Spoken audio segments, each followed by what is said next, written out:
Yo les gars, Igor Chevalier, Strop Studio. Aujourd'hui, on va commencer à faire une première vidéo pour parler du low-end, des basses fréquences, comment gérer toutes ces fréquences-là. Évidemment, moi j'ai envie de vous faire une putain de vidéo qui tue, où je vous parle de tout en partant de la pièce, l'acoustique, le monitoring, les casques, la production, l'arrangement, la création de ces fréquences, comment vous faites vos basses, avec quoi, avec quel outil, pour pouvoir par la suite au mixage vous montrer comment gérer ça, et même en situation peut-être de mastering, on va voir. Donc c'est un topic dans l'audio, je pense, dans le monde de l'audio qui est le plus recherché et le moins bien maîtrisé. Mais à mon avis, c'est plus le problème de comment pouvoir percevoir, comment pouvoir gérer en termes d'écoute ces fréquences-là. Et du coup, évidemment, si on ne peut pas bien entendre cette zone de fréquence, eh ben, ça devient très difficile de la gérer et encore plus de la faire sonner bien et encore plus d'être équilibré.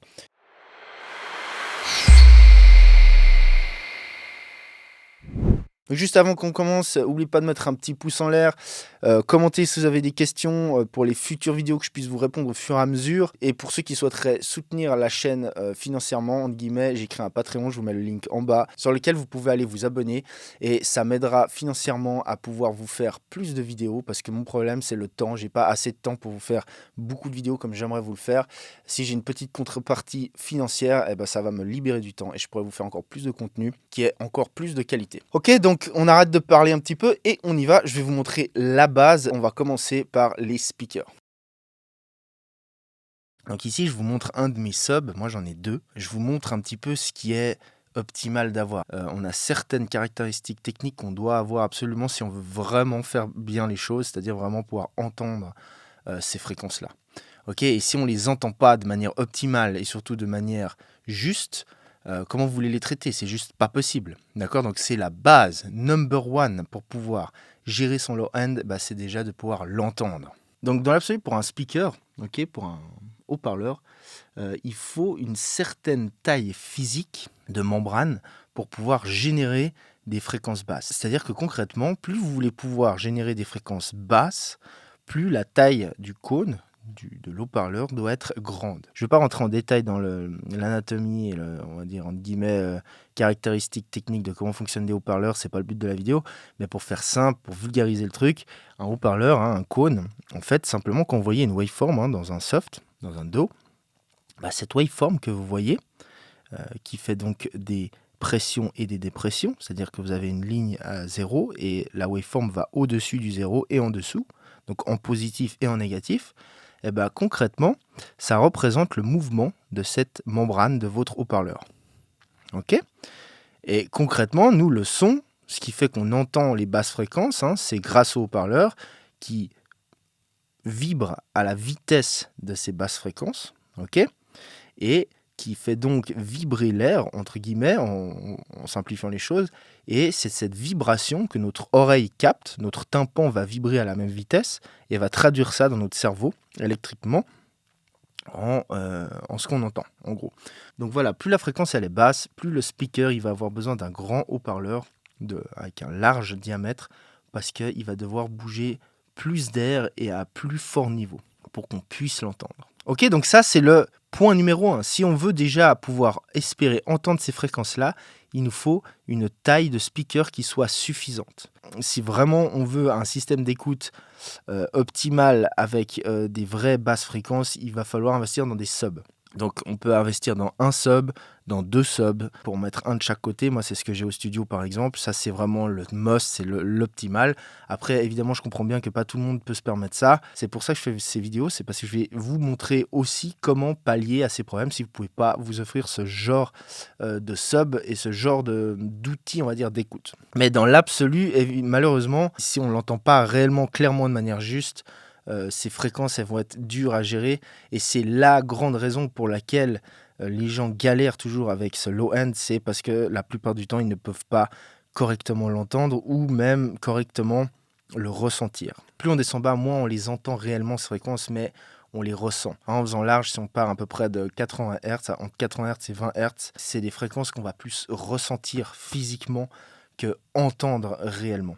C'est-à-dire qu'on va les percevoir par un mélange d'entente via notre oreille et surtout de ressenti physique. C'est-à-dire que c'est des fréquences qui vont nous faire vibrer. Dans l'absolu, elles vont faire vibrer notre cage thoracique, vibrer notre estomac, etc., vibrer notre crâne.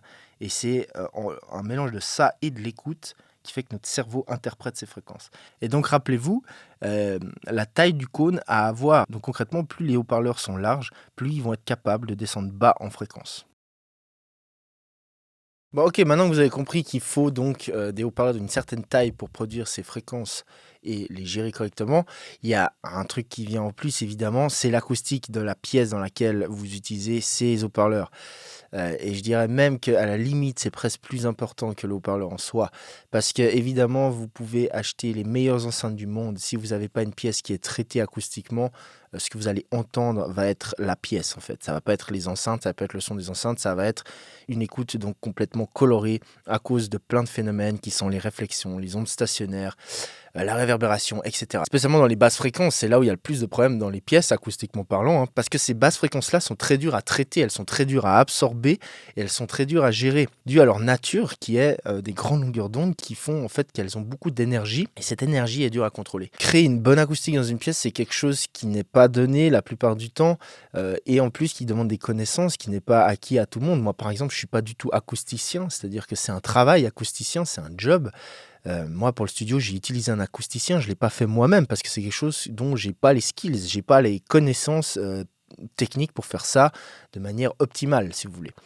Donc, c'est ce qui fait que c'est encore en plus dur, si vous voulez, de le faire bien. Mais malheureusement, c'est une des raisons principales pourquoi les gens galèrent avec le low-end. C'est parce qu'ils n'ont pas les outils, si vous voulez, pour pouvoir entendre ça et écouter ça.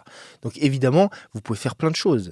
C'est-à-dire que pour traiter votre pièce, ce qu'il vous faut, c'est des bass traps. Il vous faut des absorbeurs avec lesquels vous allez absorber certaines fréquences qui vont aider à avoir une écoute plus neutre. Voilà, donc ce que je vous conseille dans un premier temps, c'est de faire du broadband absorption, c'est-à-dire que le but, c'est de créer des bass traps qui absorbent le plus possible un petit peu tout le range comme ça de fréquences, sachant que c'est de la physique. Plus vous faites des bass traps épais dans l'absolu, mieux ça va absorber les basses fréquences. Avec des bass traps de cette épaisseur-là, vous ne pourrez jamais absorber du 100 Hz par exemple. Ce n'est pas possible physiquement. Après, il existe d'autres technologies de bass trap qui sont résonateurs d'Helmholtz. C'est une technologie d'absorption, enfin c'est une manière d'absorber.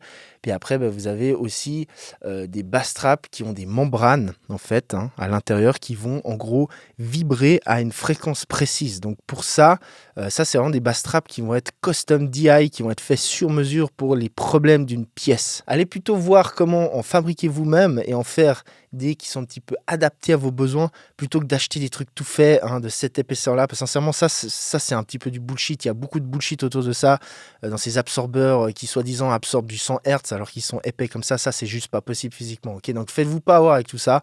Allez bien checker, renseignez-vous. Vous pouvez aller voir sur Gerstlot, c'est un forum ingé son. Il y a une énorme partie qui concerne l'acoustique et vous avez une tonne de plans, de manières de faire des bass traps, etc.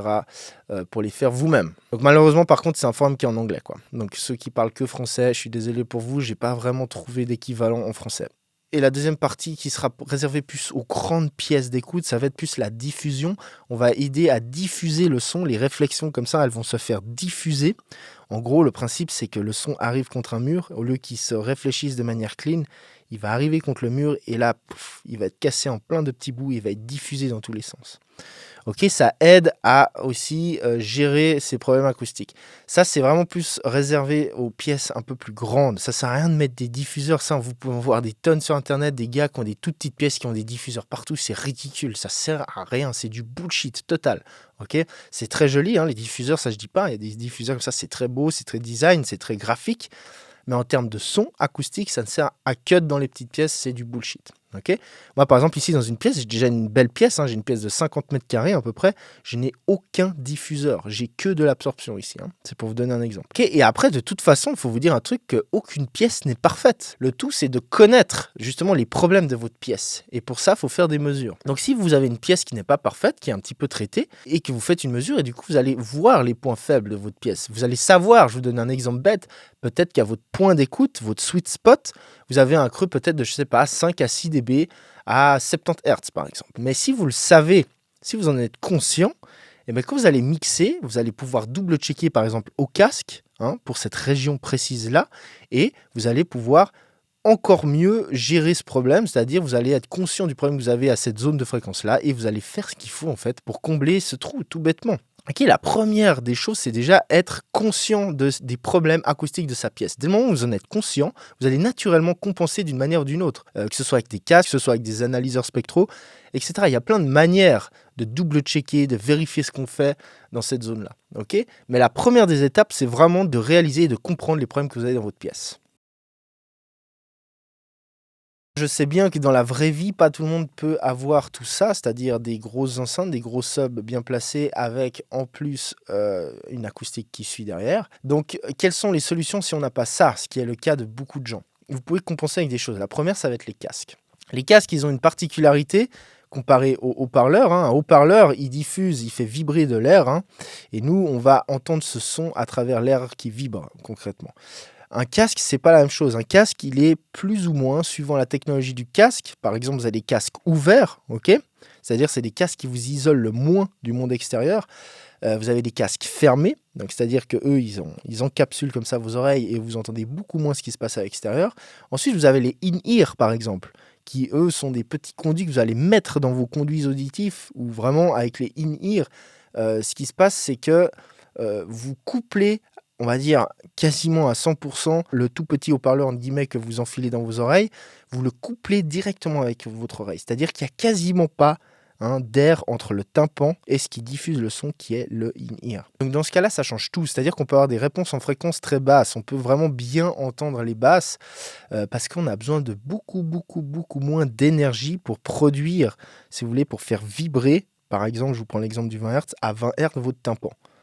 Ce qui va se traduire dans votre cerveau par j'entends du 20 Hz, ok, ou du 30 Hz, peu importe. Donc là, l'écoute est différente. Après, ce qu'il faut se gaffer, c'est que c'est pas forcément parce que vous entendez bien ces fréquences-là que vous les entendiez de nouveau de manière correcte. Est-ce que vous en entendez trop ou pas assez par rapport à ce que vous devriez en étant flat, entre guillemets. Donc ça, c'est une autre chose, mais disons que c'est des outils qui peuvent vous aider à entendre ces fréquences-là d'une autre manière que sur des speakers. Par contre, il y a une chose, c'est qu'avec des haut-parleurs, il y a toute la notion de sensation qui entre en jeu, qui est super importante.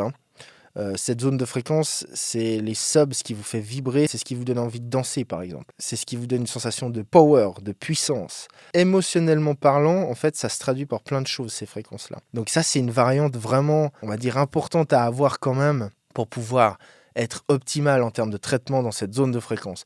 Mais je dirais que même sans avoir ça, vous pouvez déjà être assez juste, assez précis déjà au casque, si vous savez un petit peu ce que vous faites. Donc première chose pour pallier aux problèmes acoustiques ou de speaker que vous pourriez avoir, c'est avoir un bon casque. Donc de manière générale, les meilleurs casques, c'est les casques ouverts. C'est aussi malheureusement les casques les plus onéreux, mais ça c'est comme pour tout, plus vous prenez dans la qualité, plus c'est cher. Si faire de la musique pour vous c'est quelque chose qui est important et que vous voulez progresser, je pense que c'est un des premiers trucs dans lequel investir, c'est un bon casque. Ce sera de toute façon pas perdu.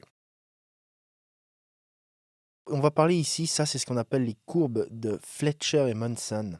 Ok, c'est des mecs qui ont découvert que notre oreille, en fait, elle n'avait pas la même sensibilité à toutes les fréquences. Et ça, donc, c'est la courbe de notre sensibilité. Et donc, il y a plusieurs choses à remarquer. Pour que vous compreniez bien ce que ça veut dire, je vous prends un exemple simple. Regardez ici.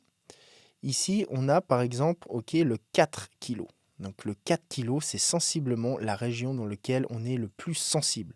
On va dire en gros entre 2005 et à peu près 5000, c'est vraiment la zone de sensibilité de notre oreille. Maintenant, on va prendre par exemple du 100 Hz qui est ici.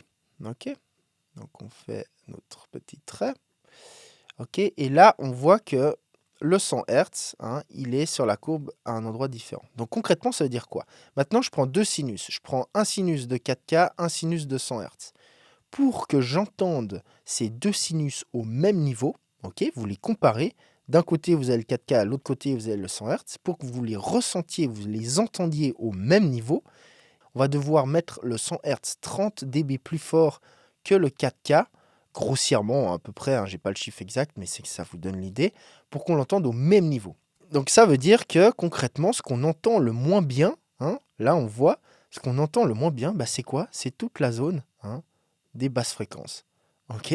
Ça nous en dit long sur comment on va devoir, traiter ça par la suite, hein. Ce qu'on entend le mieux, c'est les hauts médiums. Pourquoi? Parce que c'est les fréquences de la voix. Notre oreille, elle est faite pour entendre les fréquences de la voix à la base. Elle s'est développée avec le temps comme ça.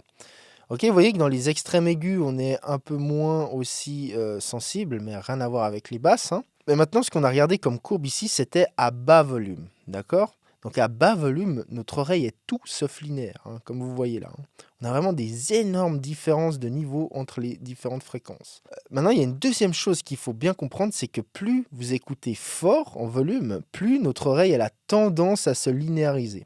En moyenne, vous allez bosser, j'espère pour vous et vos oreilles, aux alentours des 80-85 dB, d'accord? Ça, c'est un petit peu la moyenne. On va dire la norme pour bosser à peu près 8 heures par jour, hein, avec du son, c'est 83 dB. Donc, on va prendre à peu près cette courbe-là, ok? Et vous allez voir maintenant, si on prend par exemple la différence entre du 4K qui est ici et du 100 Hz qui est ici, d'accord? Maintenant, vous voyez que en gros, on n'a plus que ça de différence en dB, en sensibilité entre du 100 Hz et du 4K, qui est ici. Ok, c'est-à-dire que là, concrètement, on a, allez, grossièrement 15 dB de différence si on voulait entendre au même niveau, disons, du 4K et du 100 Hz. Donc concrètement, ça veut dire quoi? Ça veut dire qu'en se mettant dans ces niveaux-là, aux alentours des 80 dB, hein, vous mettez aux alentours des 80 dB du 4K, et ben, vous allez devoir mettre simplement 15 dB plus fort pour entendre ce 100 Hz. Alors que ici, rappelez-vous, c'était à peu près 30 dB, d'accord? Donc vous voyez que plus on va en niveau fort, plus notre oreille a tendance à se linéariser. Quand vous mixez vos basses fréquences, si vous mixez à des niveaux faibles, concrètement, vous allez avoir tendance à en rajouter, à en mettre un petit peu trop, si je puis dire. En tout cas, si vous n'êtes pas conscient de ce phénomène. Alors que pour mixer le low-end, en le mixant fort, vous allez tendance à être plus juste dans ce que vous entendez. Maintenant, évidemment, ça a une énorme contrepartie, c'est-à-dire que dans votre pièce, acoustiquement parlant, plus vous écoutez fort, plus vous entendez votre pièce, parce que plus il y a de réflexion et plus c'est dur à absorber, d'accord? Plus il y a de niveau de pression acoustique dans ces basses fréquences dans votre pièce, plus c'est dur de les gérer et donc plus votre écoute est colorée. C'est là que c'est un énorme paradoxe parce que, voilà, en gros, ça veut dire quoi? Ça veut dire que plus on écoute fort notre mix, plus on est juste par rapport à ce qu'on entend, mais plus votre pièce est susceptible de colorer votre écoute, donc plus vous êtes susceptible de faire des conneries, ok? Donc vous avez compris, donc il faut trouver le juste milieu, mais ça c'est quelque chose qui est très important à savoir, pas seulement pour gérer du low-end, hein, mais pour tout dans l'audio. C'est un peu la base, on va dire, hein, c'est de comprendre déjà que notre oreille, elle n'entend pas du tout les fréquences, hein, de la même manière à tous les niveaux. Ok, donc déjà là, vous avez la base de ce qu'il faut pour comprendre, écouter et ressentir ces fréquences. Ok, donc vous inquiétez pas, il va y avoir tout un tas de vidéos là-dessus sur le sujet où je vais vous montrer comment on processe, etc. Qu'est-ce qu'il faut, les outils, tout ça en détail. Mais je vais faire les choses bien, donc on va étape par étape. Ok, donc c'était la première vidéo. Il va y en avoir plusieurs, je ne sais pas exactement combien, mais je vais en faire autant qu'il sera nécessaire pour vous expliquer tout en détail et de manière correcte, ok, sans bullshit, sans conneries. Commentez si vous avez des questions, si vous avez des choses que vous n'avez pas bien compris dans cette vidéo, que je puisse essayer de vous répondre dans les vidéos suivantes. N'oubliez pas de vous abonner, ça c'est important. Abonnez-vous et encore une fois, si vous souhaitez soutenir la chaîne financièrement, vous pouvez aller sur mon Patreon, je vous mets un lien en dessous. Allez, ciao, c'était Igor Strop Studio, ciao.